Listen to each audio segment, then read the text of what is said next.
Video کو like کر کے آگے شیئر ضرور کر دینا۔ قیمتی تھانوں کی قیمت میں بیچ دیا۔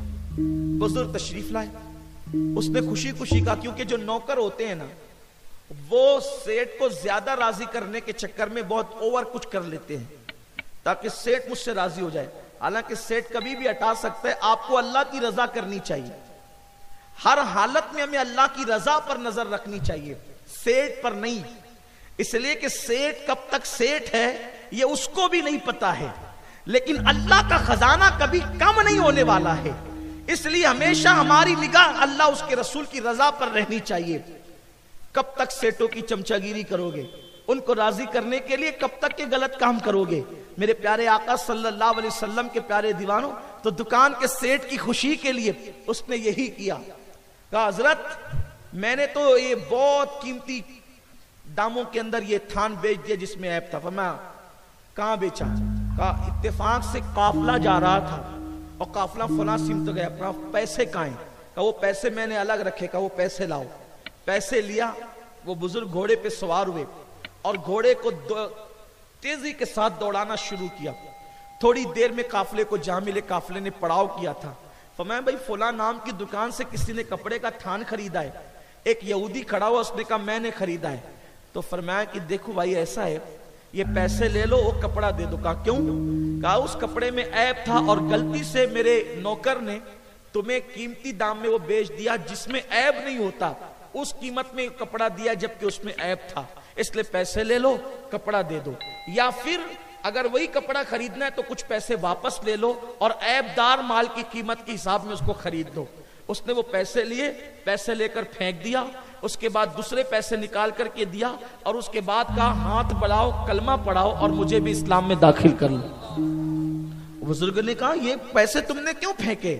کہا یہودی ہوں، مسلمانوں کے لیے دل میں اتنی نفرت اور بغض اور عداوت ہے کہ میں نقلی پیسے بناتا ہوں، نقلی پیسے، اور وہ نقلی پیسے مسلمانوں کو دے کر ان سے اصلی مال خرید کر ان کو دھوکہ دیتا ہوں۔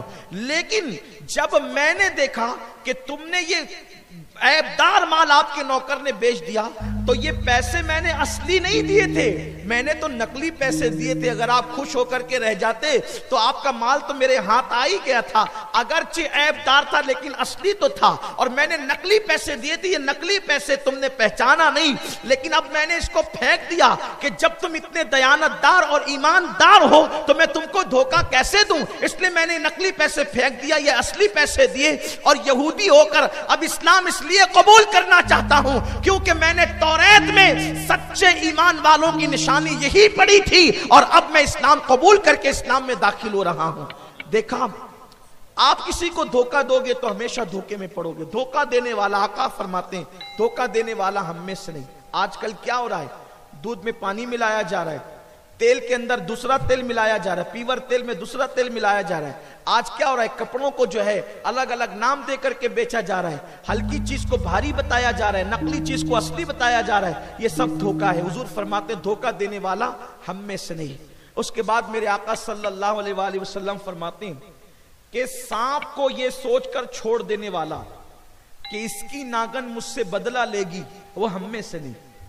یعنی سانپ دکھے اس کو مار ڈالنا چاہیے۔ حضور فرماتے ہیں یہ سوچ کر کہ اس کی ناگن مجھ سے بدلہ لے گی، یہ سوچ کر سانپ کو چھوڑنے والا ہم میں سے نہیں۔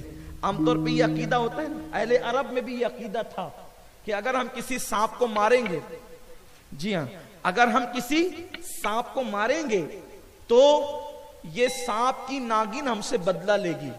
یہ عقیدہ عرب کے کافروں کا تھا، اور بعد میں پھر یہ عقیدہ ہندوستان میں بھی لوگوں نے اس کو عام کیا۔ کافروں سے یہ عقیدہ مسلمانوں میں آیا کہ اگر ہم کسی سانپ کو ماریں گے تو سانپ کی ناگن ہم سے بدلہ لے گی۔ پہلی بات تو یہ بتائیں، جو لوگ یہ کہتے ہیں کہ سانپ کی ناگن ہم سے بدلہ لے گی، ناگن کو پتا کیسے چلا کہ آپ نے مارا؟ لوگ تو ابھی تک نبی کے علم غیب پہ جھگڑا کر رہے ہیں، ناگن کو علم غیب کیسے ہو گیا؟ ناگن کو علم غیب کیسے ہو گیا؟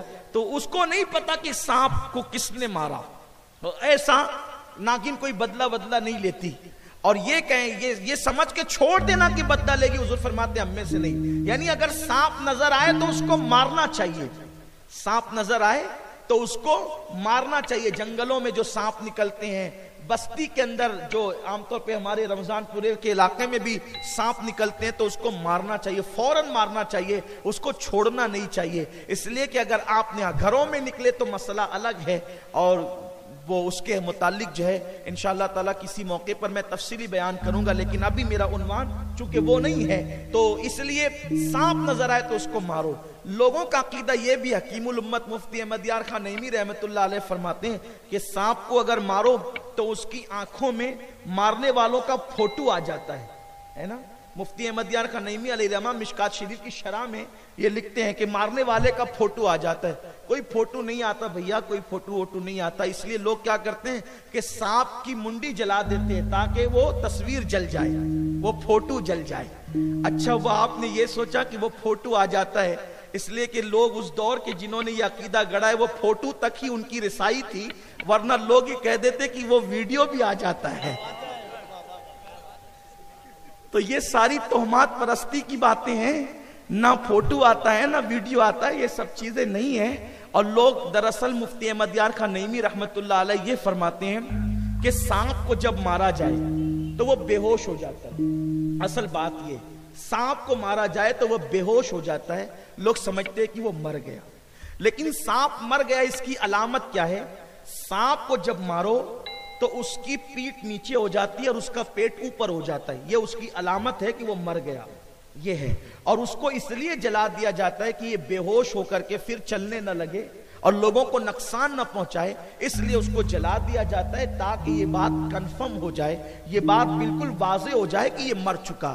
اور رہی بات کہ کوئی ناگن جو ہے وہ کسی سانپ کے مارنے پر بدلہ نہیں لے سکتی، یہ عقیدہ مسلمانوں کا نہیں ہے، یہ عقیدہ دوسروں سے مسلمانوں کے اندر منتقل ہو کر آیا ہے۔ میرے غیب دا نبی صلی اللہ علیہ وآلہ وسلم نے فرمایا جو سانپ کو یہ سمجھ کر چھوڑ دے کہ اس کی ناگن مجھ سے بدلہ لے گی وہ ہم میں سے نہیں۔ اچھا کسی کو سانپ ڈس لے تو لوگ محلے میں یہ دہشت پھیلاتے ہیں کہ وہ فلاں نے فلاں سانپ کو مارا تھا تو اس کی ناگن نے بدلہ لیا، یہ سب تہمات پرستی اور دیو مالائی جو ہے وہ قصے ہیں، اور اس سے اسلام کا کوئی تعلق نہیں ہے۔ یہاں پر مجھے ایک بات یاد آتی ہے، دراصل حکم یہ ہے کہ موذی جانور کو مار ڈالو اس سے پہلے کہ وہ تمہیں ایذا پہنچائے، قتل الموذی قبل الایذا، کہ اس جانور کو مار ڈالو جو تمہیں تکلیف پہنچائے، اس کو قتل کر دو، ختم کر دو اس کو۔ بلکہ یہاں تک فرمایا گیا اگر تم نماز کی حالت میں ہو اور تمہیں سانپ نظر آئے تو حالت نماز میں اس نماز کو توڑ دو اور سانپ کو مارو تاکہ وہ کسی کو اذیت نہ پہنچائے، نقصان نہ پہنچائے۔ یہاں پر ایک چیز میں آپ کو اور بتا دیتا ہوں کہ مجھے پتا چلا ہے، اب بات حدیث پاک کی نکل آئی تو عرض کروں کہ رمضان پورے کے لوگ